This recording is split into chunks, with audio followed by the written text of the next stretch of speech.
নমস্কাৰ আপোনালোকে চাবলৈ আৰম্ভ কৰিছে digital Asom information YouTube channel. So' বন্ধুবান্ধৱীসকল, আজি আপোনালোকৰ বাবে অন্য এটা গুৰুত্বপূৰ্ণ ভিডিঅ' লৈ আহিছোঁ। বন্ধুবান্ধৱীসকল, যদি আপোনালোকে হায়াৰ ছেকেণ্ডেৰী পৰীক্ষা দিছিলে তেনেহ'লে আপোনালোকৰ বাবে ভাল খবৰ যে অহাকালিলৈ অৰ্থাৎ 4 মে' তাৰিখে পুৱা 10 বজাত হায়াৰ ছেকেণ্ডেৰী ৰিজাল্ট ঘোষণা কৰিব অসম চৰকাৰে। আৰু ইতিমধ্যে আছাম হায়াৰ ছেকেণ্ডেৰী এডুকেশ্যন কাউন্সিলৰ তৰফৰ পৰা এই ঘোষণা কৰা হোৱা নাই যদিও শিক্ষামন্ত্ৰী ৰণোজ পেগু ডাঙৰীয়াই ইতিমধ্যে ঘোষণা কৰিছে যে অহাকালিলৈ পুৱা 10:30 বজাত হায়াৰ ছেকেণ্ডেৰী ৰিজাল্ট ঘোষণা কৰিব। আৰু বন্ধুবান্ধৱীসকল, আপোনালোকে এই ৰিজাল্ট আপোনালোকে যিকেইটা ৱেবছাইটত আপোনালোকে লাভ কৰিব পাৰিব সেই ৱেবছাইটকেইটা এই ভিডিঅ'ৰ ডেছক্ৰিপশ্যনতে মই দি থ'ম। আৰু লগতে বন্ধুবান্ধৱীসকল, যিটো মোবাইল এপ আছে সেই মোবাইল এপ যোগে আপোনালোকে লাভ কৰিব পাৰিব এই হায়াৰ ছেকেণ্ডেৰী ৰিজাল্ট। আৰু সেই মোবাইল এপ যোগে আপোনালোকে লাভ কৰিব পাৰিব, কিন্তু কোনটো এপ আপোনালোকক মই দেখাই আছোঁ। আপোনালোকে প্লে ষ্ট'ৰত আপোনালোকে চাৰ্চ কৰিব, উপলব্ধ বুলি আপোনালোকে প্লে ষ্ট'ৰত আপোনালোকে চাৰ্চ কৰিব,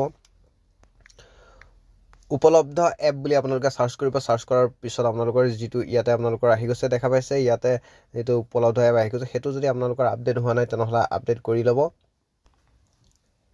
চ' বন্ধুবান্ধৱীসকল, আপডেট কৰি লোৱাৰ পিছত আপোনালোকে অ'পেন কৰিব বা ইনষ্টল কৰি লোৱাৰ পিছত যদি আপোনালোকৰ আপডেট দেখায় তেনেহ'লে আপডেট কৰি ল'ব। আৰু তাৰপিছত আপোনালোকে অ'পেন আপোনালোকে ক্লিক কৰিব। আৰু ক্লিক কৰাৰ পিছত আপোনালোকে ইয়াত দেখা পাইছে Assam higher secondary education council. আৰু ইয়াতে বন্ধুবান্ধৱীসকল, যদি আপোনালোকৰ ইয়াতে মোবাইল নম্বৰ আৰু ইমেইল ID দি পেলাই আপোনালোকে লগ ইন কৰিব লাগিব এই এপটোত। তাৰপিছত আপোনালোকে এনেকুৱা ধৰণৰ ইণ্টাৰফেচ দেখা পাব। আৰু ইয়াতে আপোনালোকৰ ওলাই যাব কাইলৈ অহাকালিলৈ ইয়াতে যিটো লিংক আছে পাৱাৰ্ড বাই www.result.শিক্ষা, ইয়াতে আপোনালোকে ক্লিক কৰিব।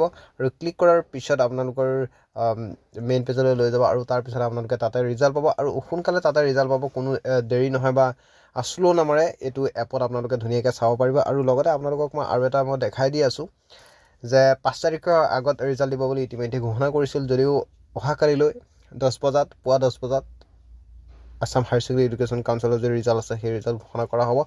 চ' বন্ধুবান্ধৱীসকল, আজি এইটো ইনফৰমেশ্যন দিলোঁ। যদি ভিডিঅ'টো ভাল লাগিলে লাইক কমেণ্ট শ্বেয়াৰ কৰা, যদি নতুন হৈছে চেনেলটো ছাবস্ক্ৰাইব কৰি যাব। ধন্যবাদ।